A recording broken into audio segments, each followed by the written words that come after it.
ಬಿಡಿ ಸ್ವಾಮಿ, ನೀವೇ ದಿನ ಬರ್ತೀರಾ, ನಿಮಗೆ ಇಲ್ಲ ಅಂದ್ಮೇಲೆ ಆಗ ಬರೋ ನನಗೆ ನಾಚಿಕೆ ಇಲ್ಲ ಅಂತಲ್ಲ. ಸೂಪರ್ ಆಗಿತ್ತು ನಮ್ಮ ಮುಂದಿನ ಸುತ್ತು ಆದ್ರೆ ನಿಮ್ ತಲೆ ಗೊಬ್ಬರ. ಈ 3 ಟ್ರೇನಲ್ಲಿ ಜನಪ್ರಿಯತೆಯನ್ನ ಪಡೆದಿರುವಂತಹ ವ್ಯಕ್ತಿಗಳ ಭಾವಚಿತ್ರವನ್ನ ನಾವು ಕಟ್ ಮಾಡಿ ಇಟ್ಟಿದ್ದೀವಿ. ಓಕೆ, ಒಂದು ಭಾವಚಿತ್ರವನ್ನ ಕರೆಕ್ಟ್ ಆಗಿ ನೀವು ಫ್ರೇಮ್ ಮಾಡಿದ್ರೆ ನಿಮ್ಗೆ ಸಿಗುತ್ತೆ 50 ಪಾಯಿಂಟ್ಸ್. 1 ನಿಮಿಷ ಕಾಲಾವಕಾಶ. ಚೆನ್ನಾಗಿ ನೀವೇನಾದ್ರೂ ಐಡೆಂಟಿಫೈ ಮಾಡಿ ಫ್ರೇಮ್ ನ ಮಾಡಿದ್ರೆ ಒಂದು ಪೀಸ್ಗೆ ನಿಮ್ಗೆ ಸಿಗುತ್ತೆ 5 ಪಾಯಿಂಟ್ಸ್. ರೆಡಿನಾ? ಹಾಗಾದ್ರೆ ಇನ್ ಕೇಸ್ ನೀವೇನಾದ್ರೂ ಹೀಗೆ ಬಂದ್ಬಿಟ್ಟು ನೋಡಿ ಮೇಡಮ್, ಒಂದು ಪೀಸ್ ಇಟ್ಕೊಂಡಿದ್ದೀನಿ, 5 ಪಾಯಿಂಟ್ಸ್ ಬೇರೆ ರಾಣೆ ಕೊಡಲ್ಲ. ಹಾಗಾದ್ರೆ ಯಾರಿಂದ ಪ್ರಾರಂಭ ಮಾಡೋಣ? ಶ್ರೀಗಂಗಾ, ಬನ್ನಿ ಗಂಗಾ.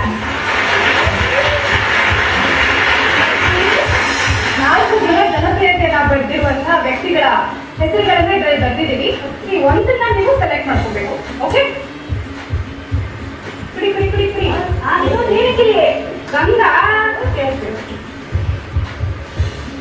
ನಿಮಗೆ ಸಿಕ್ಕಿರುವಂತಹ ಜನಪ್ರಿಯ ವ್ಯಕ್ತಿ ಯಾರು ಅಂದ್ರೆ ಶ್ರುತಿ ಅವರು. ಓಕೆ, ಹೀರೋಯಿನ್ ಶ್ರುತಿ ಅವರು. ಅವರೆಲ್ಲ ಫಿಲಮ್ಸ್ ನೋಡಿದೀರಾ ಅಲ್ವಾ? ನಿಮ್ಮ ನೆಚ್ಚಿನ ಫಿಲಮ್ ಯಾವುದು? ಸುದೀಲ್ ಅವ್ರ ಜೊತೆ. ರೆಡಿನಾ? ಶುರು ಮಾಡೋಣ. ಗಂಗಾ, ನಿಮ್ಮ ಸಮಯ ಈಗ ಶುರು.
ಒಂದೇ